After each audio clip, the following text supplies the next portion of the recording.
David Petersen, the creator of Mouseguard, and welcome to Creator Commentary for the third series of Mouseguard, The Black Axe. This episode will cover Issue 6, or Chapter 6, when it was collected into a hardcover edition. This commentary will not have the book's visuals. Please feel free to follow along in your copy of the story in either issue form or from the hardcover, as I talk about behind-the-scenes details, art notes, and my headspace, as I go page by page and panel by panel. Also, a fair warning, there will be lots of spoilers if you have not yet read this volume or the rest of the Mouseguard series. The file for the first page of this issue is dated July 2012. In my outline for this series, this was a full issue of wrap-up. In fact, some of the material were things I'd considered to use for the epilogue pages, but I was glad to have enough space to include them as part of the core story. The main goals for this chapter were to 1. Reveal the Black Axe's true lore and history through a clandestine guild, and 2. Match the end of this tale up with the things we know from the previous books, key among those that Conrad believed Kellanah to be dead. Here's the original solicitation text that Archaea used to promote this issue of the comic. In the last leg of Kellanah's quest for the axe and its meaning, he is led to discover a secret order of mice, who guard the secrets and history of the axe, its maker and others like him. The knowledge of his having recovered the axe leads Kellanah to a difficult decision, and the end of the issue holds one final surprise for longtime Mouseguard fans. Cover. In the Haven Guild Room, Kellanah reveals the axe to Arkin, a historian. I designed this room even before working on Issue 5's interior pages, which is why I was able to draw the tableau of the Haven Guild founders on the illuminated page in M's book for that issue. I built a model for this, knowing that I was going to be drawing a lot of pages in this location for Issue 6. It's modular and made of cardboard, printed paper, and a lot of hot melt glue.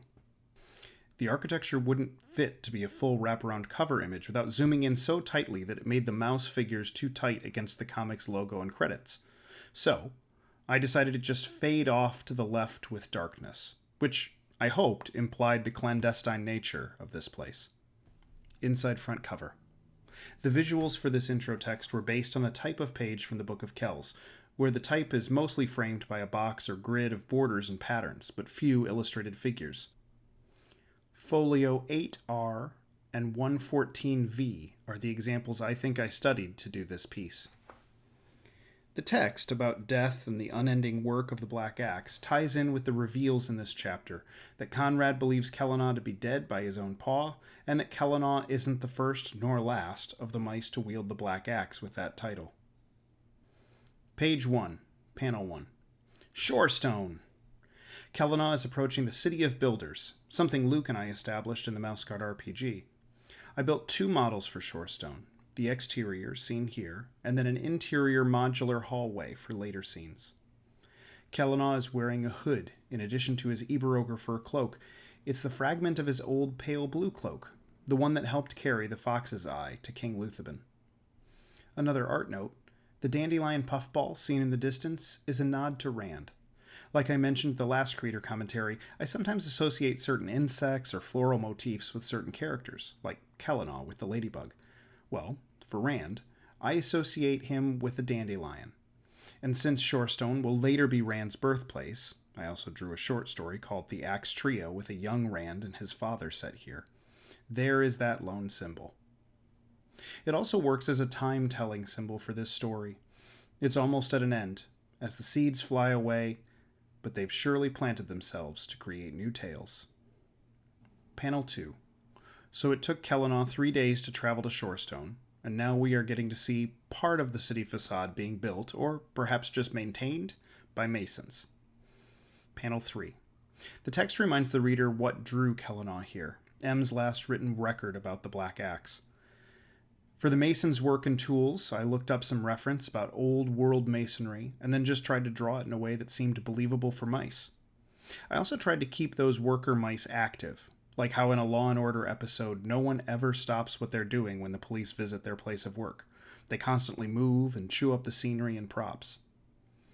I believe the red fur is carving in details with a stone chisel, the brown fur is carrying away empty buckets of mortar or lime wash, and the grafer is either patching or limewashing the front facade to make it bright, which is a practice medieval masons did on castles to reflect the sun's rays and to be more showy, but this is perhaps less practical in mouse society. Page 2, Panel 1. Our grafer doesn't know what Kellanau means when he says Haven Guild, and lists off other skilled worker guilds. And I didn't intentionally write him to be this thick, that Haven Guild would imply all of those guilds together, even if he's never heard them referred to that way. But for the sake of showing the audience that the Haven Guild is a secret organization, this mouse pays the price for being written as a little dumb. Panel 2. When coming up with how to get Kellanau led directly to a secret group, while keeping that group an in-world secret, I used his mention of the founders of the Haven Guild to trigger something that is well known by the common mice here. Thurston is the stonemason founder, and of course this mouse being a rock forger knows that. I'm not sure why this panel is framed so openly. I left a lot of room for rock and moss here, and other than to break up the mouse-size monotony of this page, it's an odd choice. Panel 3, and our stonemason leads Kellanau into Shorestone with another mouse to see, Arkin, which is a name of Turkish origin meaning old wise man. I should also note, Kellanau is keeping the axe wrapped up in a cloth, like he did in Winter No. 1. Now, it's not the best disguise for an axe, but since the black axe is meant to be a bit of a myth, even if some mouse saw it and assumed that it was an axe because of the shape of the bundle, they wouldn't jump immediately to it being that axe. Page 3, Panel 1. Shorestone's interior. And even though there's just this one page of it, I was very happy to have the model for reference. It not only helped me in drawing this complicated interior architecture and geometry, but also helped me wander the scene, finding the panel choices for a series of moments where the narration didn't need any specific visuals or actions, just wandering through the city.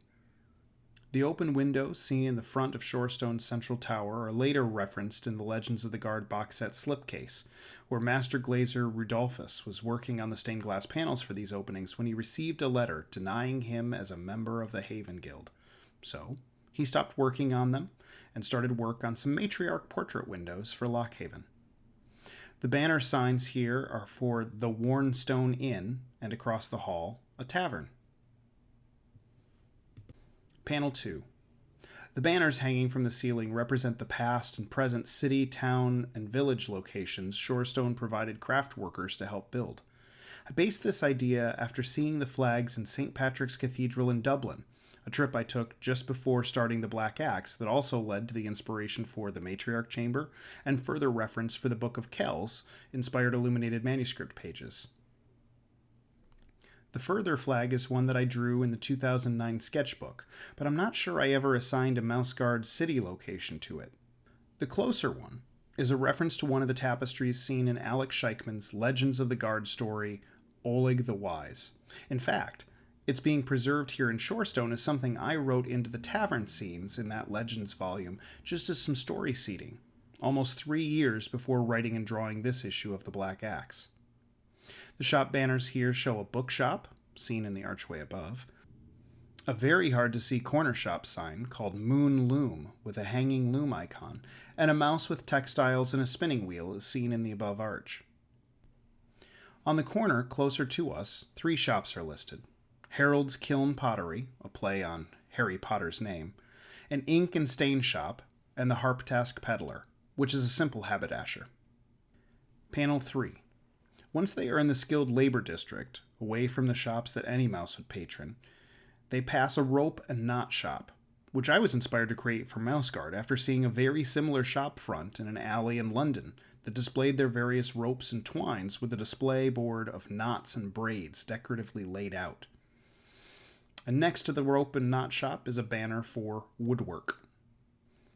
Page 4, Panel 1. I'd come up with a diagram for the layout of Shorestone with the more common mouse-needed shops and residences up front and the skilled labor trades further in and to the sides, with the archives at the very back. I never ended up using the city floor plan since it's kind of all implied in the text as Kellanau is led here to the archive. I did not build a model of this archive room, since the architecture of it isn't really important. In fact, we can barely see the architecture. It's a room full of stuff, where the visual interest lies in all the clutter. You would think, with all the clutter there would be loads of Easter eggs in these scenes, but there are only 3, and they're fairly easy to spot in the next panel. Panel 2. And they are the map of the territories hanging at an angle, the symbol of the Haven Guild flanked by 2 mice carved into the archivist's desk, and the tapestry behind him. Otherwise, all the clutter is just alternating patterns of lines. I've had fans comment about pages like these and mention detail, and while yes, it seems like there is a great amount of detail, a lot of it is just implied, because of me making alternating groupings of lines, going horizontal for a while, then vertical, then at an angle to imply different books or boxes on the shelves. I'm not sure where I came up with the idea for this tall desk that Arkin uses, that he needs a set of stairs to access. Perhaps from a church lectern or pulpit I saw on that pre-Black Axe Ireland trip, but I also like to think it's because sometimes his organizational clutter is so bad that unless his desk is so high above it, he could be crushed by a tidal wave of historical papers. Panel 3. We now learn the Mason Mouse's name is Baden, which I think may be a nod to Boy Scouts founder Baden Powell, though the spellings are different, so I'm not sure. Arkin's right paw is making a dismissive shooing gesture to Baden, so he and Kellanaw can be alone. Even though it's partially covered by a word balloon, I want to talk about the Haven Guild symbol. You've seen it on the side of the cistern back in the Winter Book, you've seen a version of it on Rand's shield, and it springs up all over Shorestone. Some fans have mistaken it for a Christian cross, but it's a reference to a builder's level, with a plumb bob dangling from its center, and the marks to the right and left under the crossbar measuring out geometric angles used for building. Page 5, Panel 1. As Baden wanders back to his work, Arkin whispers to Kellanaw about the Haven Guild being secret. This was both an in-world cue for Kellanaw to keep quiet, but also to the reader to reinforce the nature of this clandestine group Kellanaw is about to discover. To achieve the whisper, I just shrank the font down a bit and made the balloon tail a bit wavier. For Arkin's clothing, I wanted to bring up the colors of M's clothes, so that this character ties back to her both in her quest and as a mentor character for Kellanaw. His lone eyepiece is a nod to a bit in the game Monkey Island 2, where the cartographer is missing one of his eyepieces for magnification. Having Arkin's tied to his hat both ensures that he won't lose it, but also leads the audience to understand he might be a bit eccentric. The ladybug shells stitched onto his clothes are mostly just for visual interest and connect his destiny to Kellanaw's with a visual nod. Arkin's cane, which has a fang grip and a barley twist shaft, in some ways is an analog of the Black Axe itself. Panel 2. As Arkin mentions the axe's truth, he is standing in front of a tapestry that was in Jeremy Bastian's Legends of the Guard story, which offered an alternate history to the founding of the Guard and its first matriarch, a story I wanted to imply might be the real truth of history. Panel 3. And pulling back that truth metaphor tapestry, Arkin leads Kellanaw into a hidden room. The framing of this panel having so much room was to show off the tapestry, but also to give a sense of pause. There's a moment where Kellanaw and the audience can stay behind in the pre-knowledge ignorance or go ahead and accept what's next. And I planned that also to be a page turn. Page 6, Panel 1. A dark stairwell that leads to a hidden room. Feels like parts of Lockhaven we've seen before. There's a reason for that. Arkin mentions M here, that it had been 9 seasons, or a little over 2 years, since she'd last been to Shorestone's archives. And because of that, Arkin has figured out what Kellanaw's bundle is holding. Panel 2. As the axe is revealed, and this panel is a variation of the cover, I decided to animate Arkin a little more. This is a huge thrill for him. This historical relic, thought to be lost, has been found. One of the central duties of the Haven Guild is to watch over the axe as it passes from paw to paw. I'm getting ahead of the story here, but bear with me. So, for this mouse axe Excalibur to be recovered is a blessing for Arkin. Panel 3. Tying up loose ends, Arkin also asks about M's brother Ben. the last Farer bloodline mouse to have been known to have the axe, and perhaps also of his quest to recover it, something I cover in the hardcover epilogue. Page 7, Panel 1. The lineage recited here of Kellinaw and his bloodline is what makes him special, right? It's what makes him worthy to be the champion mouse known as the Black Axe. Well, as I know, there are problems with bloodline chosen one stories and characters. I wanted to turn some of that on its head, where Kellinaw's lineage actually plays against him holding the Black Axe, but more about that on the next page. Panels 2 and 3. A flashback takes us to a younger Arkin, back when he had but one ladybug shell and a full pair of glasses. Here he is at Lockhaven as Kellinaw's parents watch over his sister Rosalie's funeral pyre. The pyre is a callback to Kellinaw's funeral from Winter, and I think I meant this to be the same balcony patio space, though the door's stonework is different from Lockhaven in 1152. I wanted to work in that Kellinaw was an old soul, even when he was young, but I couldn't find the right dialogue placement, where it didn't feel forced. Here, it not only fits, it also helps us realize that Arkin truly does recognize Kellinaw. Kellinaw's father holding his wife, but not offering any comfort to his son, ties in true with Kellinaw's description in the last issue. He showed his tenderness towards my sister Rosalie when she died from illness. He stowed that warmth deep inside him and never shared it again. In the Free Comic Book Day story Piper the Listener, I draw a framing sequence of little Kellinaw at Lockhaven just a few years after Rosalie's funeral, and I have him wearing these same clothes. Panel 4. This information comes as a shock to Kellinaw. On an art note, I wish I hadn't shortened Kellinaw's head so much here. His face feels too smashed in on the front, a little too teddy bearish. We also get a nice version of the painted detail above the cabinets on the wall. I had a reference for some medieval painted decor that inspired this, but I no longer know what it was or where I found it. Page 8, panels 1 and 2. I didn't want to plop the reveal into the audience's lap all at once about the Farer's bloodline role with the axe, specifically that they are not the wielders of the axe.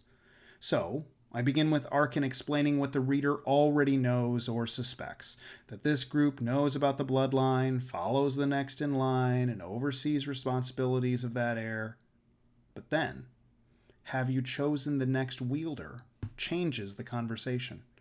Now the reader, and Kellinaw, must be feeling like the end of Arkin's dialogue in panel 1 doesn't make sense, which is why Kellinaw adds in, of course, to his reply in panel 2. Before I go on about the story, I want to use panel 1 to talk about the doors and cabinets of this room. I honestly haven't designed the rooms that lead out beyond the doors, but I assume they are more archives or meeting rooms for the Haven Guild activities. After all, this room we are in now is rather small for any kind of guild to ever meet in. The cabinets hold the founders' writings and notes, the ideals of their craft, the origins of them, secret recipes, perhaps trade secrets. More on the open cabinet on the next page, and more on the Haven Guild founders in a few pages. Panel 3. Arkin confirms to Kellinaw and the reader the truth of the Bloodline's role. They choose the next wielder. I figured the earlier issues of this series implied that Kellinaw's blood right was to become the Black Axe, because in Fall and Winter it is who we know him to be. My decision to have this become a twist was when I reviewed all the previous books for any reference to the Black Axe and saw that since Farer himself didn't wield the axe, he passed it to another. So, it made no sense that it would be his heirs to be wielders of the Black Axe, but rather that they follow in the tradition of passing it on. In Arkin's dialogue, I was trying to get more personality into characters with speech patterns like repeating words or phrases, nay, nay, and never to wield, never to wield. Page 9, panel 1. Arkin talks about the weight of responsibility in being the Black Axe. They become a dealer in death who will fall victim to it themselves. As for the judgment in when to deal death, I save that speech for a few pages. In the open cabinet behind Arkin, which has a door that opens down for some reason, unlike every other cabinet door in this room, We can see the Adana tapestry, the embroidered axe lore I based on the Bayeux tapestry, a stone carving of the list of names, and a few scrolls, which I assume have some of the builders' secrets to and from the mouse settlements written on them. Panel 2. This starts a revisited history lesson, but then adds in info about how even the bloodline by tradition wouldn't touch the axe directly. Part of the misdirect I hoped readers followed, assuming fairer kin would become black axes, was through the other sections of the tapestry where it shows a handoff between past axes, as opposed to this new concept Arkin is sharing where it's the bloodline that fills that role. So for this panel, I went with the embroidery of Farrer carrying the axe to Lockhaven, as a tip to the fact that he himself never swung that axe. Panel 3. The names and dates recorded in stone. On the left are the names of the Farrer bloodline mice who chose the mice on the right to wield the axe, with the dates of each transition between them. I debated showing this concrete of a visual of all the past axes in the book, but since I was looking to explain away the question brought up in Fall and Winter of how Kellanagh could be the Black Axe, but the legend of him be ancient, I needed to show the Dread Pirate Robert's ledger of the axe. I've referred to the Black Axe as ancient in the Mouseguard series, but when pen comes to paper and I had to concretely establish dates, my American age bias comes into play, where the axe has been around for less than 200 years. In the States, some of our oldest architectural structures are a fraction of the age of old buildings in Europe. The dates on this stone show the axe having been passed between 9 wielders over 170 years, the shortest possession held by Orin, who only had the axe for 6 years. In the short story, The Axe Trio, we also learn of Orin's death by drowning, as well as the unusual, and not documented by the Haven Guild, possession of the Black Axe by Orin's 3 daughters. The third and fourth Black Axes have rhyming names in honor of the dwarves from The Hobbit. Errol is a nod to Errol Flynn, and Rudyard is a nod to Animal Stories author Rudyard Kipling. While some of the names are gender neutral, like Soren, I wanted to make sure there was at least one obvious female Black Axe name, so in 1071 it was passed to Yvonne. Panel 4. As Arkin finishes and the truth of Kellanagh merely becoming a bestower of the axe rather than the possessor of it, I wanted to have his body language look like he's gripping it more tightly. The head of the axe is facing down because it became more importantly framed between the 2 mice, rather than in the upper right-hand corner where it also would have been against a black space. Kellanagh does not want to give up the axe. Page 10, panels 1 and 2. The introduction to the Haven Guild founders.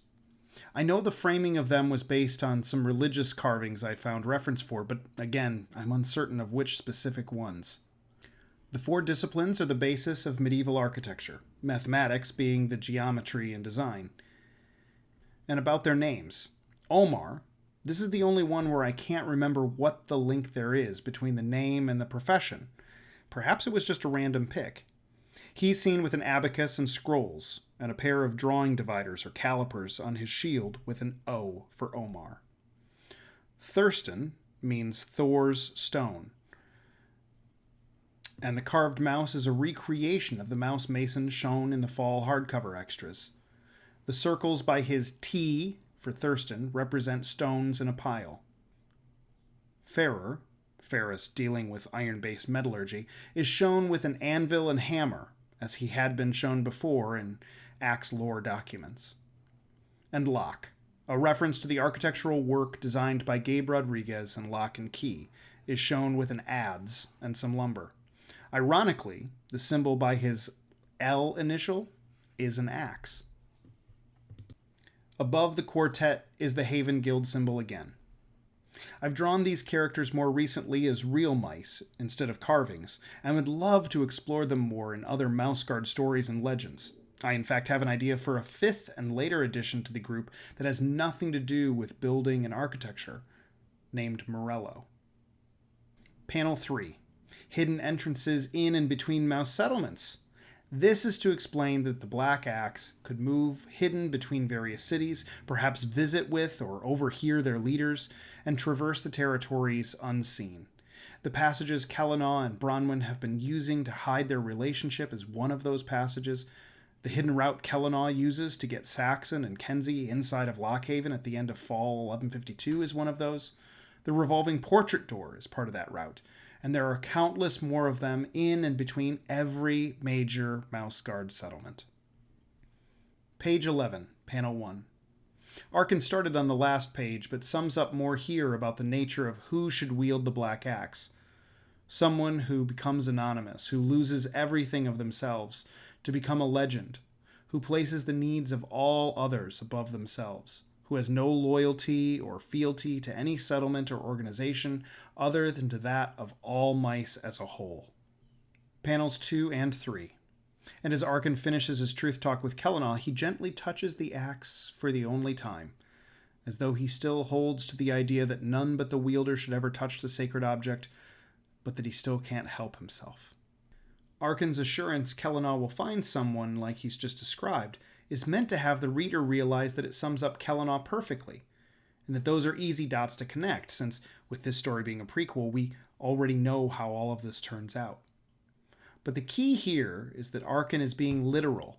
He thinks Kellanau will find another, and in fact, in a few pages, Kellanau wrestles with this plan too. Panel 4. Kellanau is very small in this panel, because I wanted him as a mouse to feel very small. This truth isn't what he wanted. It's informative, and it allows him to make better choices, but it's not the easy gift-wrapped ending and closure he was hoping for with all of his personal tragedy and the quest for the axe. Arkin asks that Kellanau bring his hand-picked axe wielder back to Shorestone later so that they may be granted full access to the archives, something which we know probably doesn't happen. Page 12, Panel 1. Keeping on that theme of Kellanau being very small in a much larger world in this panel as he departs Shorestone. I also wanted to reference the outer facade of the building as he traveled so that we understood he was leaving it, but without repeating any of the earlier shots of it. He's now considering if he could let the axe go. Panel 2. First on his list of possibilities is Lucas, who not only is Kellanau's tenderpaw, referenced at the start of the Black Axe series, but also later becomes Saxon's mentor. Kellanau sees giving this to Lucas, who has a long career with the Guard ahead of him, a betrayal to Kellanau's work in training him, and a complete loss for the Guard. Panel 3. The others listed for consideration are Odell, who is Kenzie's mentor, Fabron, who is Delvin's mentor, and Oriana, who is Elymas's mentor.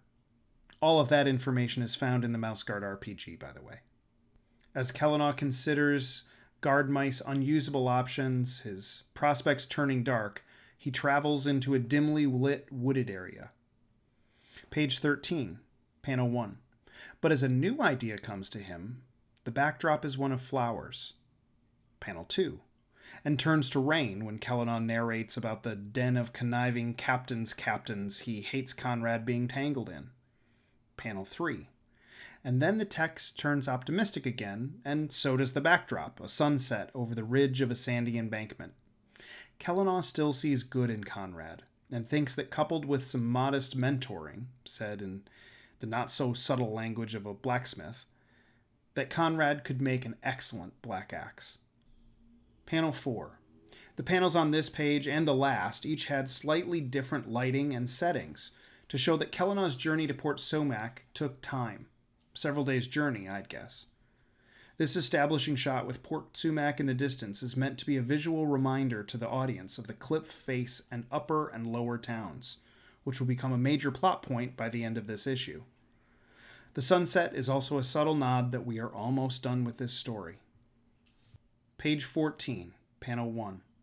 In case the last panel on page 13 wasn't enough to remind the reader of that plummet and the landscape relationship of the two towns to each other, this panel certainly does the job. The narration explains away two things. One, that the lower town being flooded means not only Conrad, but the rest of the residents will most assuredly be found up here, and two, that Kellanau hides the axe, which I assume he does to protect its secret, but also ends up making his death with Conrad more believable due to Conrad's understanding of the axe lore. Panel 2. To create the architecture of Upper Port Sumac, I printed out several commercially available papercraft tabletop gaming models and assembled them.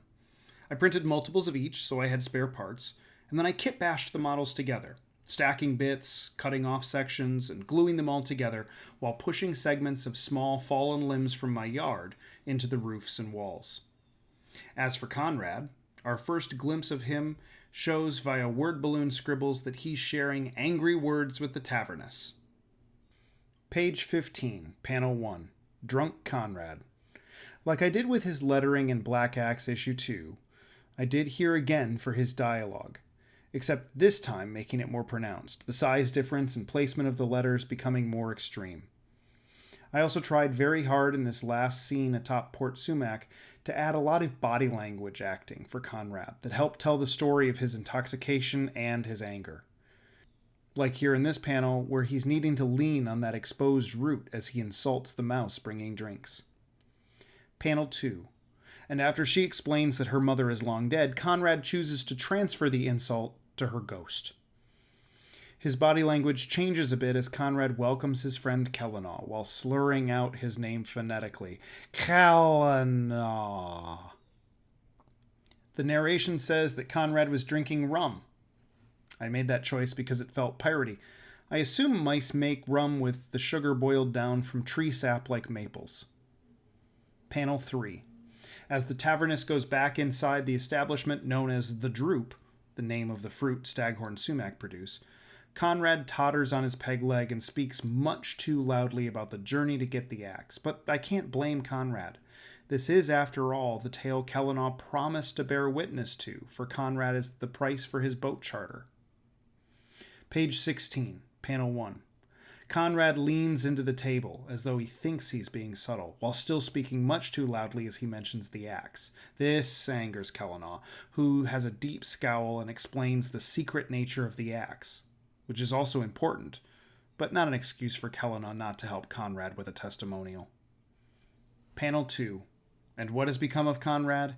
He braces himself on the table as he rants his tale about not regaining his father's place as captain's captain, about the bounty on his head if he tries to sail again, and about how perhaps even if the truth were staring Rourke in the face, he'd still not honor the bargain. With as much space as the narration took up, I needed this panel to be big enough to place it, but also with enough room to really show Conrad's drunken anger. Panel 3. As the talk shifts to Conrad doing labor for food and drink, I chose a panel angle where he could gesture to the town and the canopy of sumac above them. Page 17, Panel 1. Kellinaw takes the lantern off the peg to move it closer to Conrad, a shining of a spotlight on Conrad's faults. Kellinaw's right eye is squinting due to holding the light so close to his own face in the process. Kellinaw's doubts are bubbling up again. I don't think he's given up on the idea of mentoring Conrad into the role yet, but the next outburst certainly does. Panel 2. I still really like the framing and drawing of this panel as Conrad tries to get every last dribble of booze from his tankard. Panel 3.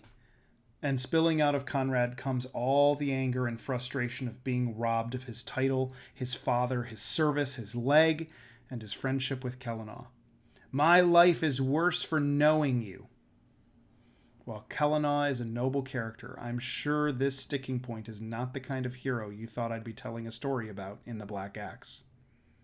To add insult to injury, Conrad also cuts deep with his blaming Kellinaw for M's death. I like the body language of both of the mice here. Conrad shifting forward like an intoxicated brawler and Kellinaw putting up his palm to unsuccessfully try to de-escalate the situation. But the drawings are bad because of the proportions. The hands are way too big and their lower bodies seem too compact to my eyes now. Page 18, Panel 1. Pacing around, hands waving in the air, Conrad again brings up the axe, but this time, not because he wants it for his own needs, but because he sees it as something that makes Kellinaw a selfish and bad mouse. Panel 2. The turning over the shoulder view, I think, tends to make words all the more sinister, like the speaker won't even give the listener the respect to face them. And here, it's Conrad letting Kellinaw know he means to hurt him. Not just because Kellinaw is unarmed, but with Conrad's understanding of the axe Kellanaw told him about in issue 4. It's the axe that grants Kellanaw long life. Panel 3. As the town mice gather at the window of the tavern, you can see Rourke and a few of his cronies inside peering out at the ruckus. However, they don't spill out onto the lawn to watch. This is because, 1, I needed this ending to be between only the two main characters, and 2, I justified it with the idea that Conrad getting into a yelling match and brawl may be a nightly event these days, and so it's not such a great occasion to come spectate. Page 19, panel 1. A drunk with one leg throwing the first punch. Kellanaw's body movement isn't quite as clear. He's ducking and turning, something that the light trail off of the lantern and the movement of his cloak was supposed to help explain. Panel 2. And with Conrad having blown past Kellanaw with the failed punch, Kellanaw's back is to the cliffside. He doesn't notice it until the next panel, but I gave the reader this aerial view to inform them early. Kellanaw also clearly has guilt over Conrad's fate, and declares that he will never again raise blade or paw to his friend. Panel 3. I'd struggled in early outlines with how to write the ending of this moment, how to have Conrad believe Kellanaw was dead, and have Kellanaw actually survive. I think in this panel, Kellanaw is finally figuring out the plan for himself. Page 20, panel 1. Initially, I'd figured that Kellanaw looking back over his shoulder in the previous panel left him open for this punch, but since Kellanaw stated in his narration that he'd positioned himself, he had to be ready for this in some way. The pairing of Kellanaw being struck physically, as he states he was stricken from the record of the guard, was purposeful. Panel 2. The blow Conrad connects with Kellanaw is a symbol for the pain they have both bottled up inside them. Panel 3. Kellanaw's narration is about showing the reader his intent, that he is still open to passing the axe on, that it wouldn't always stay with him. This is something, of course, we already know, but it's nice to weave it into the character's understanding of their own tale. Note Kellanaw's paw reaching for a few blades of grass as he tumbles backwards. Page 21, panel 1. And perhaps a bit unrealistic, the grass holds, and Kellanaw conveniently finds enough foothold to stabilize himself instead of plummeting to his real death instead of this faked one. As Kellanaw mentions shedding his own name as he casts away the lantern, the light he used to shine truth onto Conrad's faults, he disposes of, so that Conrad can see the fall. Panel 2. I believe I inked this entire panel with a brush and relied on color so that it made sense as the lantern softly glows before being extinguished in the sea. Panel 3. Again, a bit unrealistic, but Conrad looks down, seeing the lantern hit the waves as Kellanaw hides just under the overhang. The narration echoing the visuals as Kellanaw explains the concealed nature of being the Black Axe. Page 22, panel 1. The narration of Kellanaw we read on the last page becomes handwriting in a book.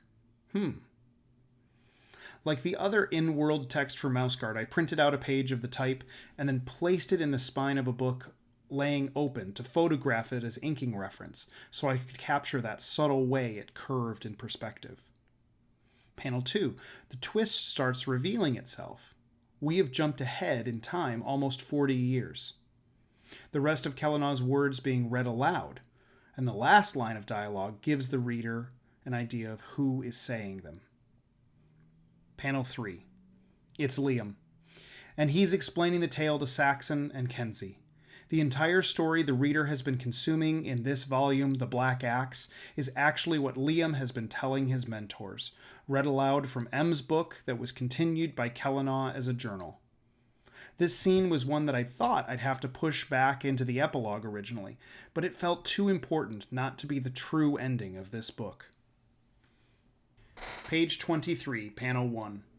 Saxon tries to reason with Liam. I think that he's sad to see his tenderpaw and friend leave again. It's been 6 months or so since he disappeared from Lockhaven at the end of the Winter book, and Saxon is the only one who saw him walk away. But Kenzie cuts off that discussion by putting his paw on Saxon's shoulder and being just supportive of Liam. Other Black Axes may have acted in secret, but Liam wants his mentors to know what became of him, and Kenzie is generous to just let him do that. Panels 2 and 3. Liam is wearing a green cloak, but it's made of bracken and leaves, not his guard cloak. Like Kellanau before him, he had to shed the cloak of a guard when becoming the Black Axe. His original cloak he hands to the pair to give to Gwendolyn, blood-stained and torn, with him asking for them to report that it's all they found of him. Liam is faking his death for the guard records and for any mice that remember him. Panel 4. And Liam walks away, like he did at the end of winter, but this time truly geared up as the Black Axe. His bracken cloak, also able to be pulled up as a masked hood, kept in place with a thorn cloak pin. On his belt, Kellanau's tinderbox and a small knife. And the last narration of this series is not only the first thing ever written mentioning the Black Axe back in fall issue 4, but are also credited as the last recorded words of the Black Axe. Death is as powerful a weapon as it is an easy escape. Heroes can pass into legend. Legends fuel new myths. Myths fuel new heroes. Readers have been waiting very patiently for a story with Liam as the Black Axe, and it is coming. It's scheduled to be the story after Weasel War. Pinup by Mike Mignola, colored by Dave Stewart. As I'm sure many of you know, Mike Mignola is my comic hero. I have been inspired not just by his work on the page, but also by listening to Mike talk in interviews about his career path, how Hellboy came about, and how being a unique genre voice in a world of capes and cowls is a good thing to be. So I was thrilled when Mike offered to do a pinup for Mouseguard, Winter 1152. Unfortunately, he had to back out of that second volume, and I was crushed. I assumed it was a once-in-a-lifetime chance, and it had just blown away. But Mike was generous enough to offer to do one for the third Mouseguard series, The Black Axe. I wanted it to be the last pinup of the series, so that it was the anchor of the book. Since I was only on issue 2 of Black Axe when Mike and I were talking about this piece, I sent Mike a promo image I'd made before starting the Black Axe series, so that he could use it as reference material of a young Kellanau with the Black Axe. Mike's email reply was, "I love that he smokes a pipe. This will be fun." One of the ironies of Mike doing this piece is that my original inspiration for the Black Axe weapon was from the cover art from the Hellboy novel The Lost Army. So to have Mike now draw my mouse-sized interpretation of that same silhouette for Kellanau felt full circle. The original art was black and white, and Mike asked me if I thought it needed color, that either I or Dave Stewart could color it. For all of 30 minutes, I started laying down color before realizing the fool's errand I was on, trying to color a Mignola when Dave Stewart was waiting in the wings. I don't have my take on the covers, but none of us are the worse off for that, especially since Dave Stewart did the color for the final piece. And that's the 6th issue of Mouseguard the Black Axe. It has been collected in a hardcover, published by Archaea. If you've enjoyed this commentary, please leave comments in the section below. Let me know what I didn't answer for you in this issue, and subscribe for updates when I add more Mouseguard commentary. Thanks for listening.